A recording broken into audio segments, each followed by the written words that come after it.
Is anyone in the family a veteran? Yeah, on all sides, particularly, a veteran of members in the family, direct line lineage going back to the Revolutionary War. Curiously enough, one of the things that you find is that people who served in the Revolutionary War usually served for periods of months, not years. I didn't find anyone, my research, that was actually like part of the army that Washington commanded that were there for the long term. While there were a lot of necessity for people to spend time, and some other people would pick up the slack for earning and helping a family while somebody was away fighting with the revolutionary army. There's a distant relative that served with the British attacking Louisbourg in Canada. And we were up there on one of our cruises. We stopped and actually went to that now reconstructed fort. That was interesting. And there's another relative, I believe it was fought at a place called Black Point in Maine. Benjamin Swett, who was involved in the battle in 1677. And I have some information that I'm going to read about his story. Three ships of war lay off the coast of Black Point, this is in Maine, on 29 June 1677. They had arrived the day before, and in them were an ancient major, a newly commissioned captain, and men gathered from towns of Massachusetts Bay Colony. Traveling from Massachusetts by foot were English and Indians following their beloved lieutenant. Many were impressed, another word for drafted, obligated to fight far from their home in the service of the government. Some had taken part in fighting southwards and westwards during King Philip's War. Others were culled from the refugees in Maine. In some cases, town fathers who sent them thought that these youths were to be impressed for service locally, not along the war-ravaged coast of Maine, where they now found themselves. Black Point was an important English rendezvous location throughout the war, the easternmost settlement in the province of Maine. King Philip's War and the colonies of Connecticut, Plymouth, and Massachusetts spilled over into Maine, but the attacks were not, for the most part, orchestrated from without. Years of trading abuse, misunderstanding, and illegal actions by settlers took their toll, and few were spared. Scarborough, of which Black Point was only a part, had seen enough of the Indian warfare not to enjoy any of it. For 2 years now, settlers were slain, fled for their safety, or taken captive. Houses and outbuildings had been burned and crops destroyed. The town was abandoned in the fall of 1676. Without a shot being fired, Captain Joshua Scotthoe, well-fortified garrison on the Neck, was given up to Moog, one of the most influential of Maine's Indians of the time, known both as an ambassador and an agitator during the war. The aged statesman Henry Jocelyn, who once owned much of the land in Scarborough, had been taken prisoner. The garrison was looted but not destroyed, and after the reoccupation of the garrison by Massachusetts Lieutenant Bartholomew Tippin and his men, settlers returned to the town. In March of 1677, almost 30 families had returned, but their condition was poor. The Indians attacked again in May, but in this battle, Moog, M-O-G-G, and half a dozen of his Confederates were killed in a frontal attack. Tippin fired the shot that killed him. The Indians, many of their leaders gone, withdrew from the town for a while, wreaking havoc down the coast as they did so. But this was a morning in June.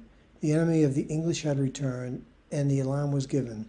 A small band of Indians had been spotted moving half a mile east of the ferry, which served Black Point and Blue Point. Having said their morning prayers, the soldiers marched forth, 90 to 100 men. 20 were under the command of Major Clark, a man of nearly 70, who stayed behind. Friendly Indians alongside the English soldiers and their leader, Lieutenant Richardson, were in the party, probably at the forefront. English and friendly Indian soldiers from the remaining ships marched on under the command of Captain Swett to protect what they called their own. Garrison townsmen joined in the rank, probably led by their town's savior and garrison commander, Lieutenant Tippin. Captain Benjamin Swett came to this new land when he was a boy, settling in Newbury, Mass, with his family. He was well-educated and forthright. In his 20s, he returned. He married Esther Ware and entered military life. Swett was his own man and on more than one occasion signed petitions to the council in Boston regarding military affairs. As were many of his contemporaries, he was a strong advocate of self-determination and the ability to petition the government without retribution. Swett and his family left Newbury to settle in Hampton, New Hampshire, where he and his wife raised 10 children. Here, Swett grew in prominence among the citizenry. He became a leader of the community, holding a variety of offices. Whether by Swett's diligence or the Indians' indifference, Hampton was spared for the most part until 13 June 1677, when 4 men were killed outside town. Swett was not always there to help protect the town. During the war, he had already served as an ensign in the Essex Regiment under Captain Gardner and fought at the famous Great Narragansett Fort fight in December of 1675. The ensign was soon promoted to lieutenant after Gardner died during the battle. He probably took part in what was called the Hungry March in an attempt to attack the Indians in the heart of winter. After the battle, the soldiers reached the point that they had to eat their horses. It may have passed through Swett's mind as he marched with his men at Black Point that exactly 2 months earlier, while at Wells, he had experienced Indian tactics of stealth and outright attack. Spying an Indian in the distance, he dispatched 11 men to pursue him, whereupon they fell into an ambush. 2 were killed immediately and 1 was mortally wounded. Reinforcements were sent out, which resulted in the death of 6 Indians. Swett was a very competent soldier, but he knew that many men left home and hearth never to return. No doubt this was a concern of his when he took his friends aside before his departure from Hampton. If he were to die, he wished it to be known that he wanted his wife to live in comfort and to receive a double portion of his estate, a decision that was not common at the time. Now the battle. As the men marched, behind them lay a plentiful Saco Bay. The land gave way to an expanse of marshland on their left, while the land rose before them to the right. It took less than half an hour to march to the vicinity of Moore's Brook, a small waterway that led down to the marsh. They were about 2 miles from the safety of the garrison, finding themselves upon an open plain, a bush here and there to break up the landscape. As the men marched across, crossing over Moore's Brook, and started up the hill on the other side, the Indians attacked. The English were not outnumbered, but the surprise was their undoing. The Indian leader Squanto, laid his trap well. The war whoop, which today seems relegated to myth, was very real, and for those resolute soldiers, must have struck them with terror. Up came the Indians from behind bushes, and from the marshland to their left, crossed the plain from their right. What started as a pursuit of a few Indians turned into a full-pitched battle. The initial slaughter on the side of the English must have been horrific. Lieutenant James Richardson was cut down soon after the first volley with others of his men. English and friendly Indians fell wounded or dead. Others tried to carry the wounded to safety, but shelter was 2 miles away and they were facing an enemy that knew the territory well. Some badly wounded English found their way to hide. Some men who served with Swett before must have held their ground. There's no doubt that some of the men, inexperienced soldiers, shifted for themselves, or they took off, left their comrades to bear the brunt of the attack. There's good reason to believe the friendly Indians stood their ground, and there's no record that shows any treacheries or perfidy on their part. Soon the English and the friendly Indians were thrown into disarray. Sweat, showing great courage, rallied what men he could and again, and made a tortuous retreat towards the garrison on the neck.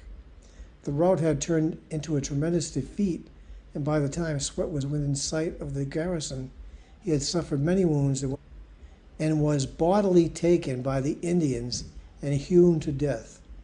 On nearly 100 men who left the garrison, less than half a dozen came back without a scratch. 19 out of 20 of Major Clark's men were cut down. 50 to 60 of the New England forces were dead or mortally wounded, including 8 friendly Indians. More English and friendly Indians from Massachusetts died in this one military action in Maine than at any other time during the war. It was a devastating blow to the colony, and once again the men of Essex County bore the brunt of the casualties. Sweat's wishes were granted, and his wife, Hester, was given twice her portion of his estate. Later she married Sweat's ensign the following March. But my father was a veteran of the U.S. Navy.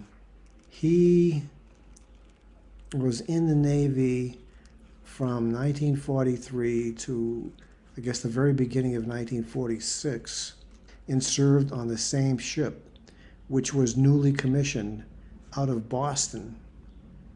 So he was what's called a plank member. He was there when they christened the ship, and he was there when they decommissioned the ship at the end of World War II. And they were exclusively in the Pacific, Southern Pacific, engaged in several encounters and battles. I believe the ship had 5 battle stars, which means they were in 5 different significant engagements. In December of 1944 is when they were attacked in the Sulu Sea and around the Philippines, and kamikaze singled them out and started making a run toward the ship. And my father was at his post atop on the over a 5-inch gun. They were, I believe it was a 40 millimeter machine gun. He was the one that served the ammunition, held the ammunition, and into the gun as they were firing at the Japanese Zero. And the ship, the captain was maneuvering from here to there, zigzagging, they could see that plane coming toward them. My father says that he could remember seeing the Japanese pilot slumped over the controls in the cockpit. And so apparently he was killed, but he was lucky enough to, in his perspective, to have aimed his airplane, the Zero, just right. And the plane smashed into the area just behind the bridge from the starboard side. And when they hit, they knocked the boiler out. He killed about 14 of the crew, died as a result of that impact. And even though my father was in the stern, the rear of the ship, at his position, he was knocked from the concussion off all the way onto the deck, the lowest deck of the ship, and was about to abandon ship because he thought that they were going to go, that the whole thing was going to blow, but managed to stop himself from going overboard.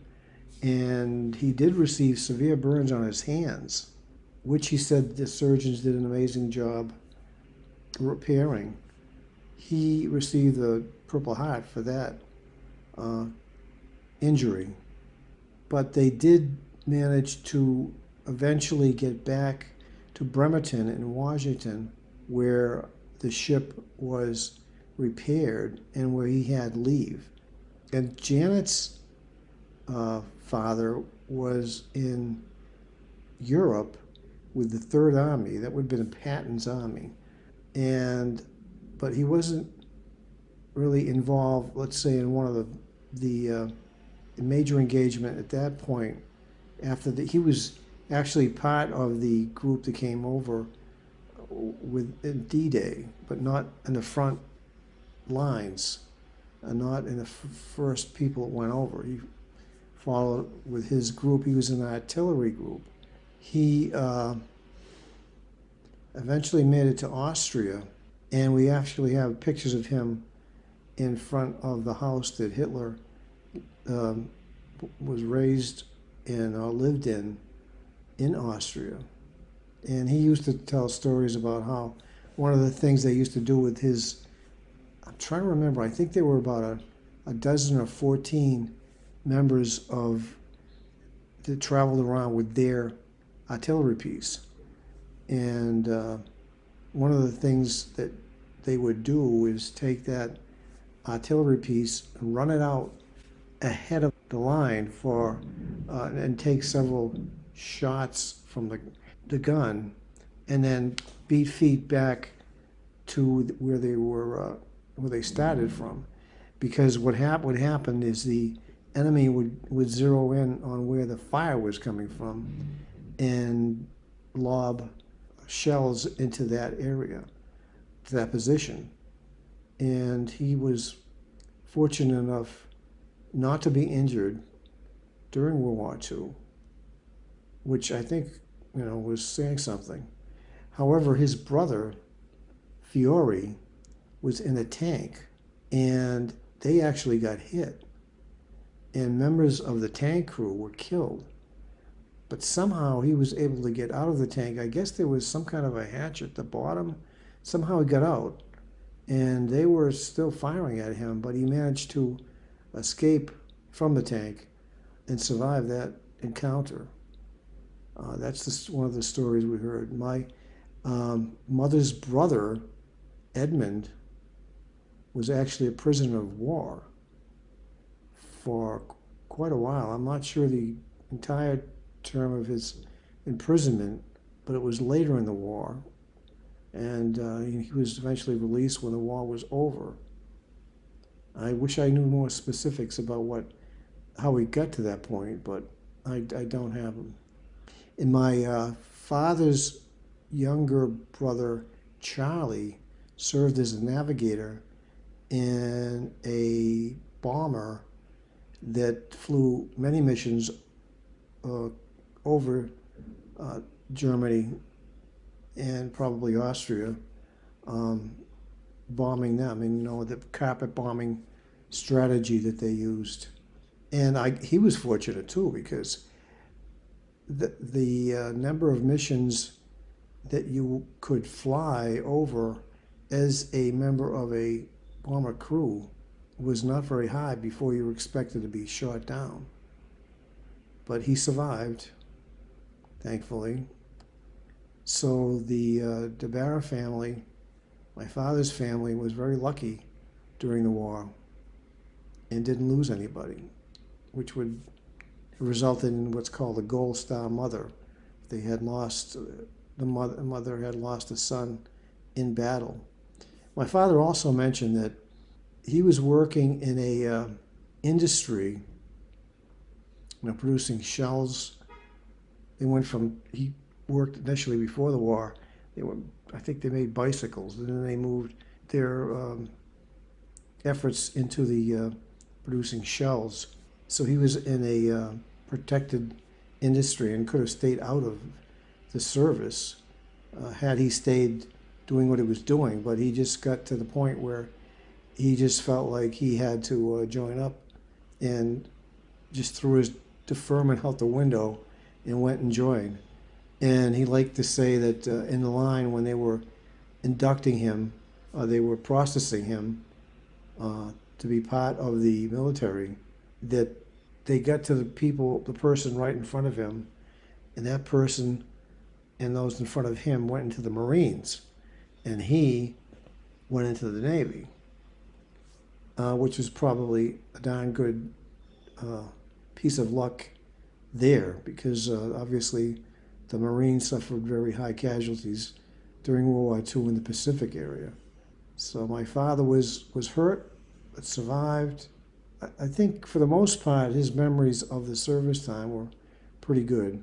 Although he did say that the one thing that he took away from his time was his he really got to hate eating pineapples, because they would serve pineapples a lot to excess.